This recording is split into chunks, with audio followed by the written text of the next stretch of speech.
el mismo efecto que provocan los estímulos naturales del placer, como comer, tener relaciones sociales, relaciones sexuales, ¿verdad? Todo. Están imitando estos sistemas de recompensa normales.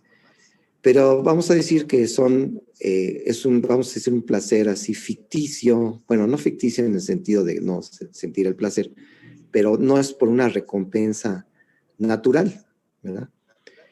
Se ha visto que con el tiempo, ¿sí? El 10% de las personas, en promedio, depende mucho de la sustancia adictiva, es mayor con el alcohol, ¿verdad? Pero en promedio 10% de las personas van a tener un problema de dependencia, de tal manera que no pueden funcionar adecuadamente si no tienen contacto con la sustancia adictiva, si no se echan su whisky en la mañana, sienten que no funcionan bien.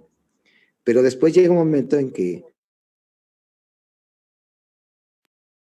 estado positivo de sentir placer, a la larga va a provocar un estado compulsivo, en el cual ahora ya no ingiero esta sustancia adictiva para sentir placer, sino para no sentir ese displacer que me provoca la abstinencia, la suspensión de la ingestión, del consumo de la droga, y entonces va a provocar efectivamente que el sujeto ya no ingiere la droga por un estado impulsivo, sino compulsivo.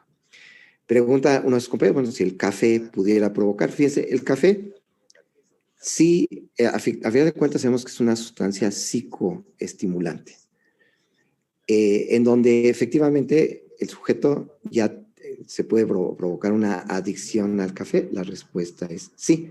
En el DSM-5, ¿verdad? De este manual de las enfermedades mentales del sistema nervioso sí lo describe, aunque afortunadamente rara vez provoca estados compulsivos de una abstinencia importante.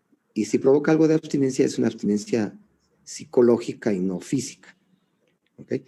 Recordemos que las drogas que son depresivas e inhibidoras del sistema nervioso central, como el alcohol, como la heroína, la morfina, las benzodiazepinas, esas drogas depresivas, cuando el sujeto deja de consumir y ya hay una dependencia de esas drogas, sí puede provocar un síndrome de abstinencia física, donde ahí sí, si el sujeto se suspende bruscamente la ingestión de la droga, puede provocar hasta la muerte, ¿verdad? Eso es el gran problema del que se está inyectando la heroína.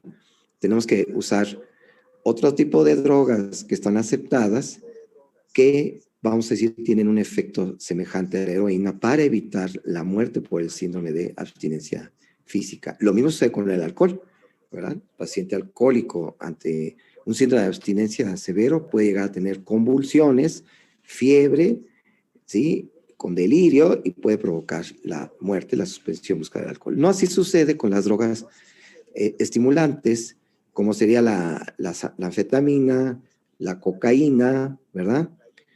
En donde estas drogas estimulantes, cuando se suspenden bruscamente, provocan un síndrome de abstinencia psíquico, con el craving que le llaman, la necesidad de consumir, pero el sujeto durante 48, 72 horas se mantiene aislado y no hay necesidad de darle la anfetamina, la cocaína, porque afortunadamente no provoca un síndrome de abstinencia física que puede provocar la muerte.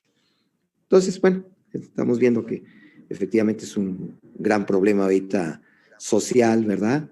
La enfermedad de adicción o de apego a sustancias adictivas. Ya ven que sea como un estigma, ya se ha ido quitando la palabra de drogadicción, de drogadicto, ¿verdad? Porque es un estigma. Entonces, son problemas de consumo de sustancias adictivas. Así se define este paciente. Es un paciente que tiene una enfermedad de exceso de consumo, de dependencia del consumo de sustancias adictivas. ¿Ok? Bien, Doctor, ¿esta área del cíngulo es la que se estudia para los experimentos de condicionamiento? Es correcto, sí. Fíjese que aquí influye mucho también el hipocampo y la amígdala para reflejos condicionados. también ya lo veremos en el sistema límbico, ya les mandaré el link, cómo la amígdala junto con el hipocampo produce muchos de los reflejos condicionados. Ya que el reflejo condicionado es donde un estímulo que era neutro, ahora ya no está neutro y provoca alguna respuesta. No se acuerdan cuál neurofisiólogo que describió los reflejos condicionados. ¿Se acuerdan? Un neurofisiólogo ruso, soviético. ¿Pavlov?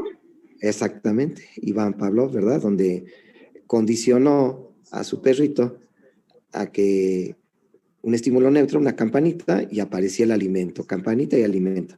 Normalmente el perrito secretaba saliva cuando veía el alimento, pero después de más o menos 40, 50 veces de estar haciendo esta asociación entre la campana y la aparición del alimento, el perrito ya llegó un momento en que sin aparecer el alimento, sino el simple hecho de escuchar la campanita, empezaba a secretar saliva. Quiere decir que había ya formado una sinapsis de un estímulo neutro que no tenía ninguna relación con la secreción salival, pues ya creó esa asociación el perrito. Y se dice que mucho del problema de la adicción son fenómenos de asociación. Generalmente era lo que decíamos, ¿verdad? Que nosotros recordamos hechos de nuestra vida diaria.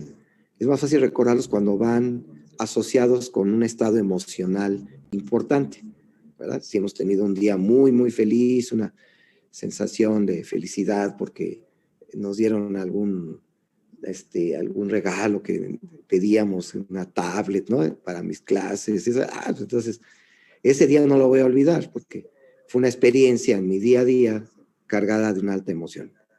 También puede ser desagradable, ¿verdad? Entonces, vamos a imaginarnos, acuérdense que las personas más vulnerables a que formen parte de este 10% que desarrollan la adicción al ponerse en contacto con estas sustancias son los niños, los preadolescentes y los adolescentes. Porque dentro del desarrollo del sistema nervioso, primero se desarrollan las áreas de la memoria y de las emociones, que curiosamente sería el núcleo amigdalino y el hipocampo. El hipocampo que es para la memoria y el núcleo amigdalino que es de las emociones. Entonces estos niños, estos adolescentes ya tienen muy desarrolladas estas áreas.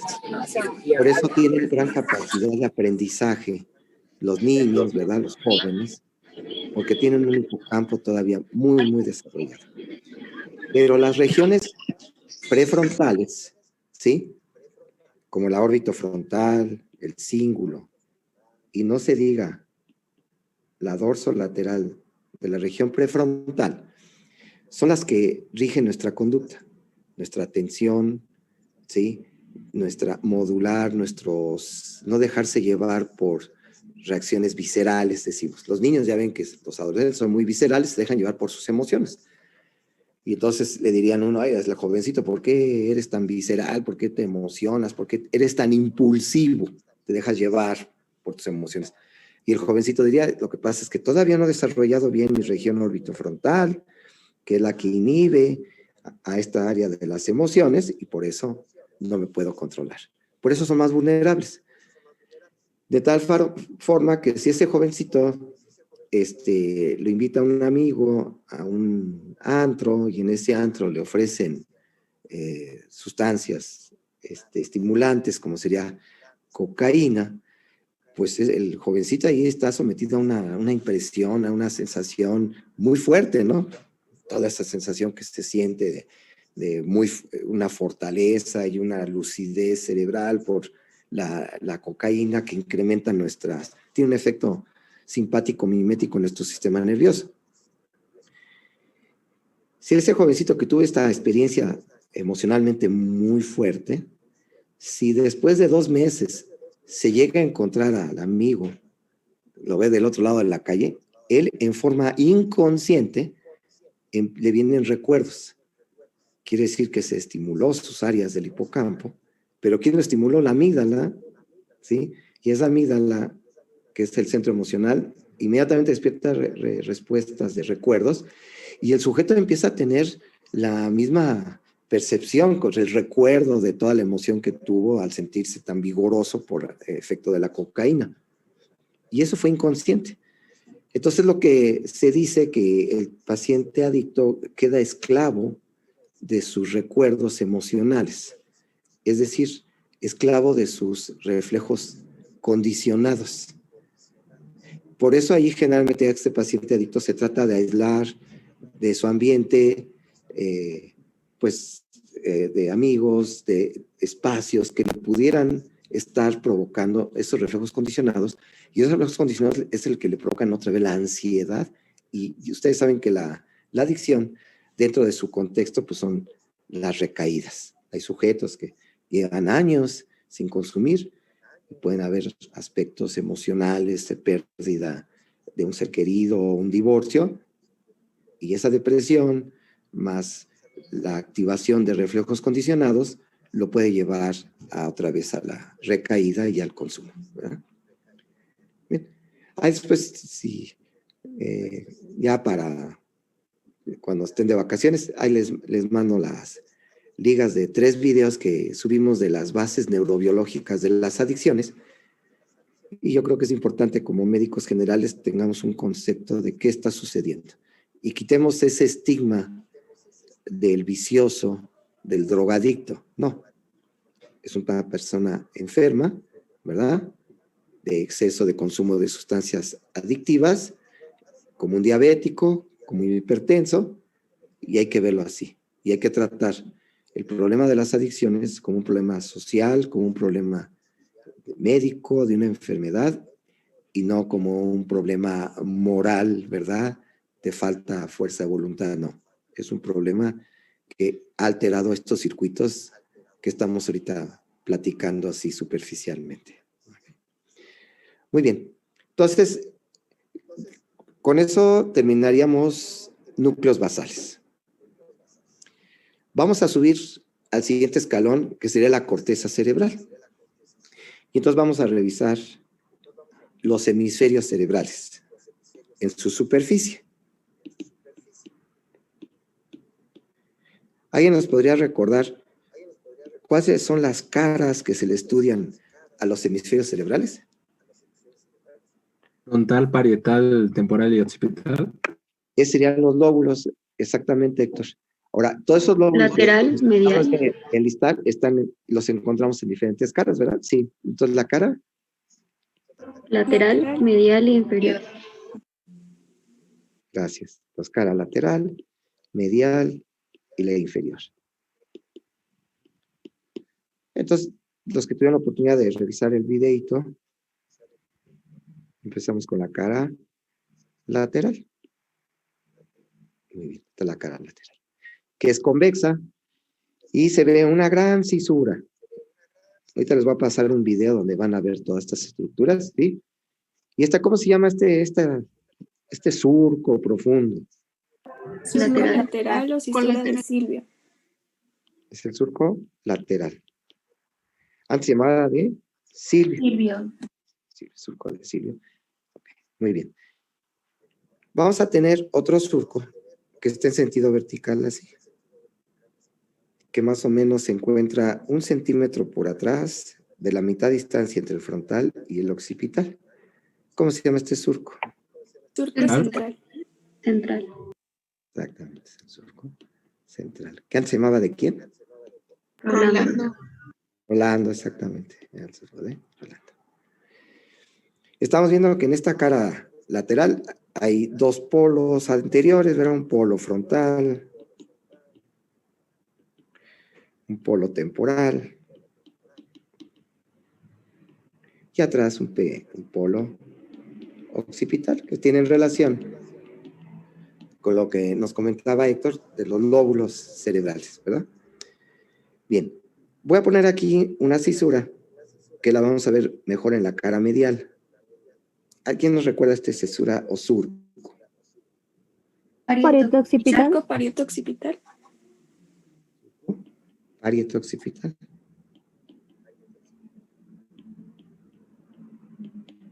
Muy bien. Entonces, vamos a ver que por delante del surco central se encuentra este gran lóbulo, que es el lóbulo frontal, que es el más grande. Se dice que abarca 2/3 de los hemisferios cerebrales. Bueno, un tercio de los hemisferios cerebrales. ¿Ok? Muy bien. Ahora, si nos vamos, que por atrás del surco central se encontrará este lóbulo que es mucho más pequeño. ¿Qué lóbulo es Parietal. este? Vale. Parietal, exactamente. Y acá abajo tendríamos nuestro lóbulo temporal. Si se dan cuenta, como que no existe una buena delimitación entre el temporal, occipital y parietal. Y ya ven que de forma convencional se dice que aquí abajito, en el borde inferior del hemisferio cerebral, hay una muesquita. ¿Alguien sabe cómo se llama esta muesca? Occipital. Exactamente, la muesca preoccipital, que lo forma el borde superior del peñasco, ahí en la base del cráneo, que ya no vimos base del cráneo, separa el piso medio del piso posterior. Entonces, en forma convencional, se dice que podemos trazar una línea del surco parieto-occipital a la muesca preoccipital, y después, en donde termina el surco lateral, trazo una línea, un plano que pase perpendicular a este plano que acabamos de dibujar. Y así, en forma convencional, separo, ¿sí?, el parietal del temporal y del occipital.